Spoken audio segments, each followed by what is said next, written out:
Get your filthy hands off my desert. It's NES Works episode 130. Didn't you take the car down to the motor pool and get the emergency brake fixed? Didn't you put it in park?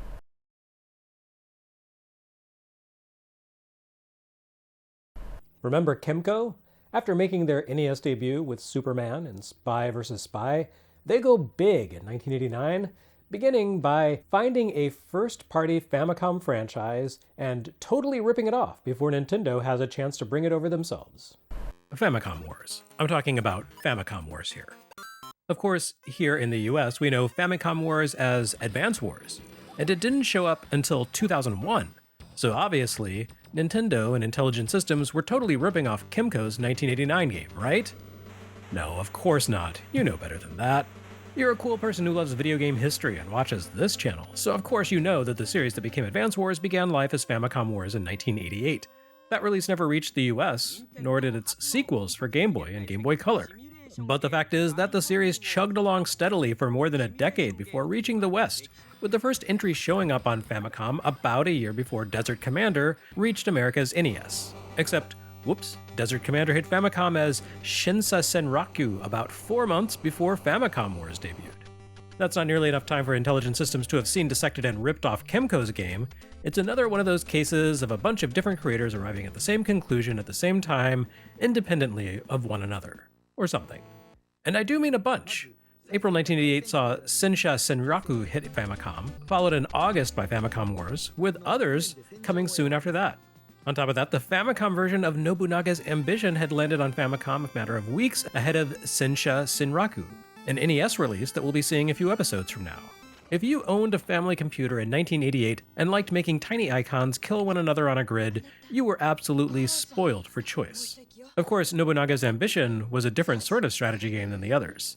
I've seen Nobunaga's Ambition referred to as part of the grand strategy subgenre, which involves a combination of granular military tactics alongside political factors like asset and population management. Desert Commander is a simpler sort of affair, one wholly concerned with the simple process of moving combat units around a map rather than forcing players to consider the logistics behind those moves. Desert Commander is about the individual engagements between armies, rather than the long-term war machine that sustains the armies between skirmishes. The closest that Desert Commander comes to fussy considerations like rice distribution and tribute payments, as seen in Tecmo's grand strategy simulations, is the presence of a supply truck unit that you can use to restock frontline attackers if needed. But even those are optional, and if you press the attack effectively, you can overwhelm the enemy before you ever need to summon them to the field, or else simply top up at airstrips and towns. Desert Commander offers just 5 different scenarios to play, either against the computer or against another player. These engagements feel larger than those of Nintendo's Wars series, but only just, and they all have the same objective: destroy the enemy headquarters before they take yours out.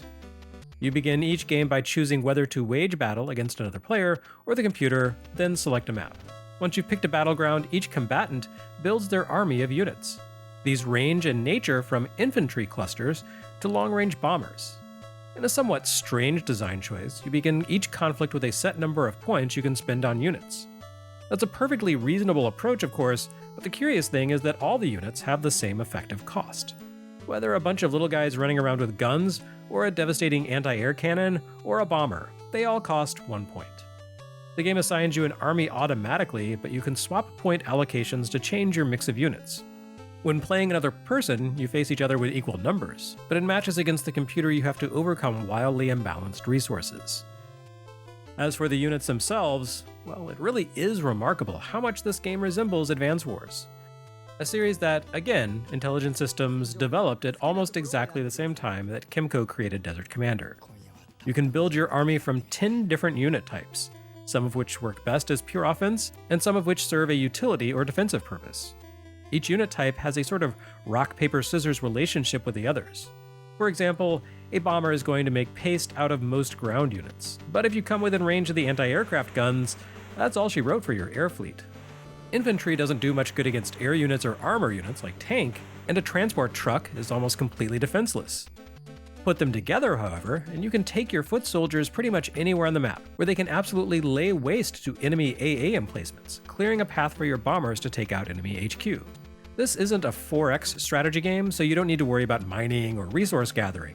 Again, the only time you really need to worry about anything besides positioning and firepower is in the event of a protracted battle in which you need to send out the supply trucks to top off your unit's fuel and ammo.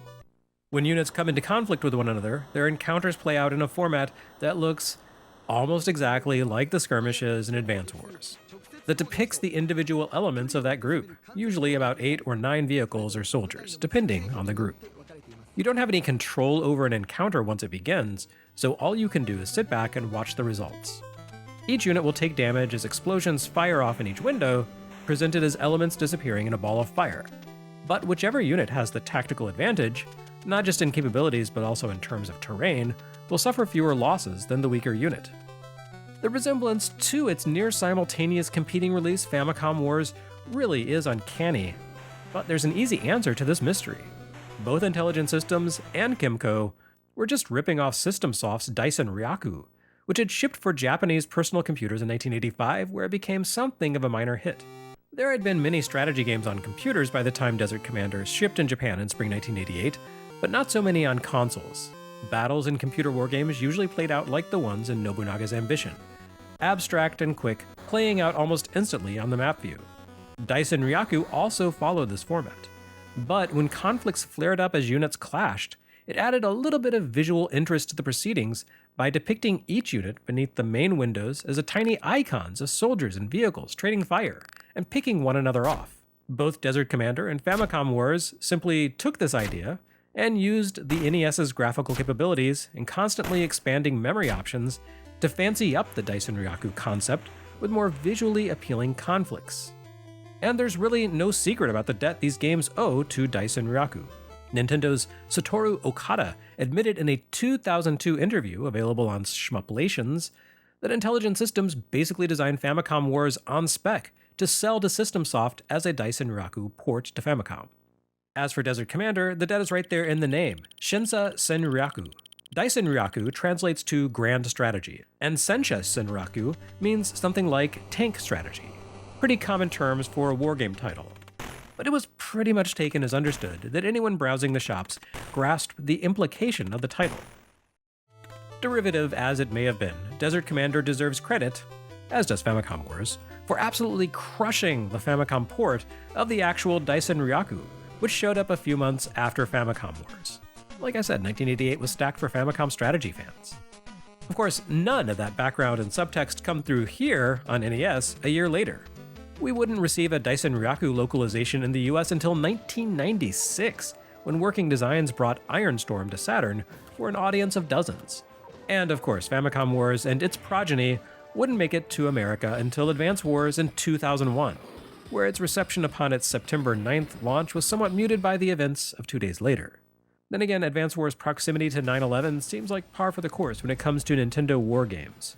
We live in a shitty world full of conflict, and gamifying deadly conflicts has a tendency to bump against reality in uncomfortable ways, such as the way Advance Wars Boot Camp for Nintendo Switch ended up being delayed a year due to Russia's invasion of Ukraine. Then again, at least Nintendo bumbled into those misfortunes by pure chance, unlike Kemco, whose Japanese release of Desert Commander was basically presented as Rommel's coolest military maneuvers for the Nazis, the video game. The American localization completely elides over this particular detail, but Kemco built Desert Commander as a recreation of major battles of the North African theater of World War II. Essentially, the major conflicts between the forces of Patton and Rommel, with a computer playing the entrenched Axis armies in solo play, hence its numeric advantages. But given the fact that the two-player mode would require one person to take command of Rommel's faction, the way the Japanese package was drenched in Nazi regalia, you can understand why Kemco would just kinda scrub that all away for localization. After all, this was the 1980s, back when World War II still existed in general living memory. Back then, Nazis were near universally regarded as contemptible, rather than being valued CPAC attendees who would get glowing New York Times puff pieces on their stylish dress. Ah, better days. Anyway, Desert Commander is a fairly slight game with its tiny selection of maps and lack of a proper campaign. But for Nintendo fans who seethe over the fact that it took nearly a decade and a half for the Advance Wars family to make its way west, it turns out the series' country cousin had been living here all along.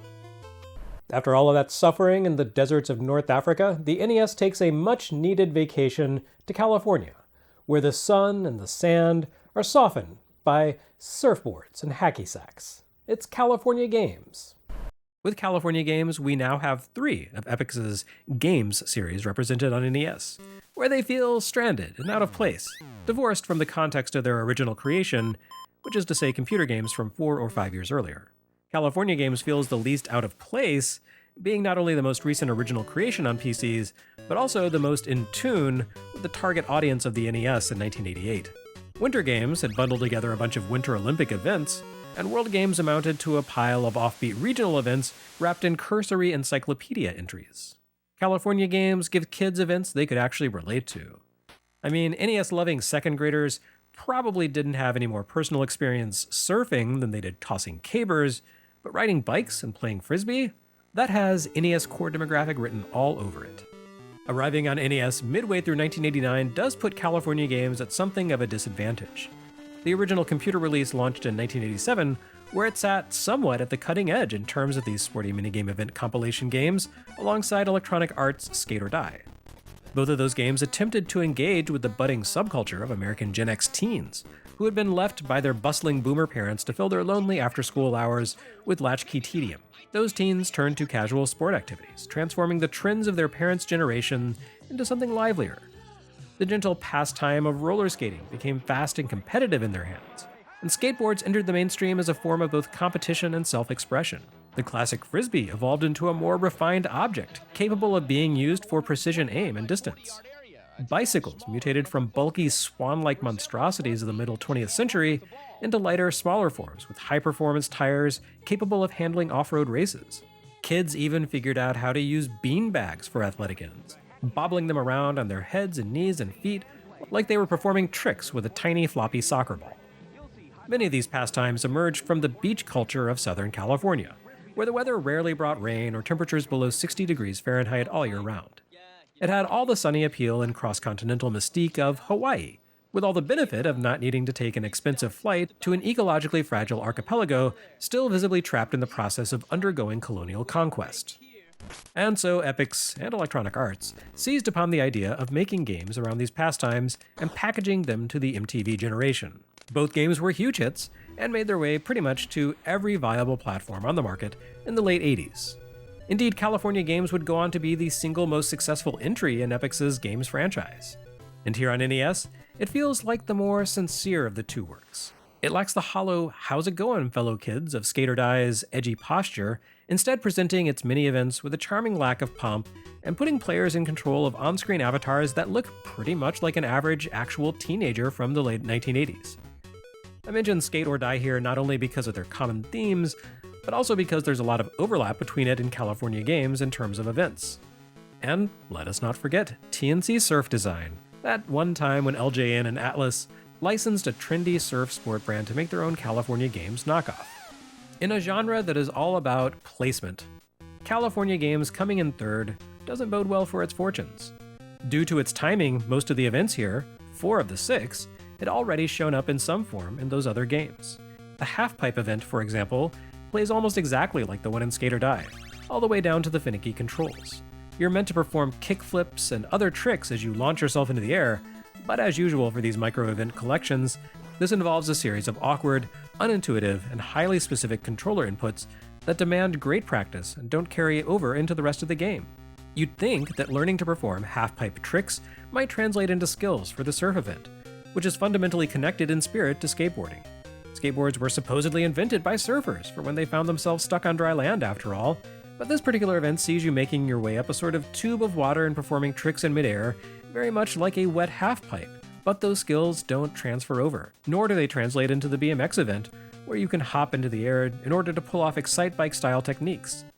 The California Games surfing doesn't offer anything we hadn't already seen in TNC Surf Design, besides the ability to control a human rather than a gorilla. And when it comes to biking, I'd rather play the thematically similar downhill race event in Skate or Die, or just turn on Excitebike again. Even worse than its TNC counterpart is roller skating, which coincidentally has the most fussy controls of all the race-type events in California Games. It does feel charmingly wholesome, lacking any sort of extreme sports edge, and there is some appeal in the fact that it's a frumpy video game for the middle school set. It's really the two wholly original events in California Games. That is, the ones lacking a TNC or skate and die equivalent that do land a solid hit ratio. The frisbee toss, flying disc, uses a variant on the time-tested golf swing meter. And once you get the hang of how to hit the green spots on the meter, with the D-pad not the A button, you can score consistently well and maybe even finagle a catch with your counterpart. And then there's the hacky sack, which really boils down to a simplified variant on Nintendo's old ball Game & Watch. You kick the bag into the air and try to position your avatar's body beneath it, tapping the A button at the proper times to bounce the bag off your head, knees, or feet. Never your hands, you filthy animal. If you have a hankering for solo or competitive casual sports minigames, and somehow failed to be wooed by the more visually impressive TNC surf designs and skate or die, ask your doctor if California Games is right for you. It does at least have Rare Limited behind it, as with World Games, which means it translates the anodyne sprites and interface of the C64 original into something simultaneously uglier, yet packed with greater personality, as was Rare's way. It's worth mentioning that the Epix Games line had 6 titles in total, including a sequel to California Games, but this is the last of them that we'd see on NES. But it's hard to say whether this is a sign that NES kids just didn't want them, or if it's a quirk of publishers preferring to use their limited annual cartridge manufacturing yields for something besides ports of aging computer games. But it does mean that if you want to savor the delights of summer games on American consoles, you'll have to settle for the Atari 7800 release.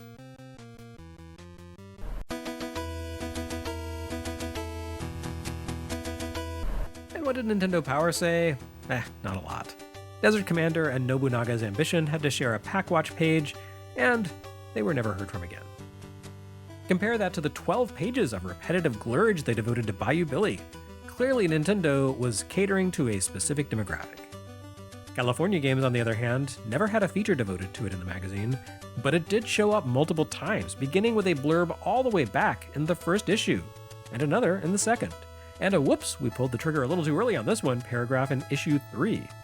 It finally got a jumbo-sized Pack-Watch in the March-April '89 issue, and when it showed up at retail a few months after that, the magazine shrugged and ignored it. But who can blame them?